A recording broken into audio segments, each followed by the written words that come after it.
আজি দৈগুং গাঁও পঞ্চায়তৰ অন্তৰ্গত এই পুৰা জংঘল উপস্বাস্থ্য কেন্দ্ৰৰ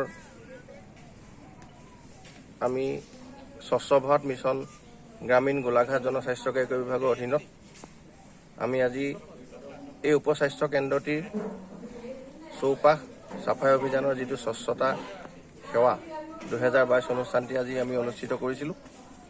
আমাৰ মহামানৱ মহাত্মা গান্ধীয়ে যেতিয়া ভাৰত স্বাধীন হৈছিল তেতিয়াই কৈছিল, যেতিয়াই প্ৰত্যেকখন গাঁৱৰ প্ৰত্যেক ঘৰ মানুহৰ যেতিয়ালৈকে শৌচাগাৰ নহয় তেতিয়ালৈকে ভাৰত স্বাধীন নহয়। তাৰ পিছতে সেই আদৰ্শই অনুপ্ৰাণিত হৈ শ্ৰদ্ধাৰ প্ৰধানমন্ত্ৰী নৰেন্দ্ৰ মোদী ডাঙৰীয়াই প্ৰত্যেক ঘৰৰ শৌচাগাৰৰ ব্যৱস্থা কৰিছে। ইতিমধ্যে পৰ্যায়ক্ৰমে সকলোৱে পাবলৈ সক্ষম হৈছে।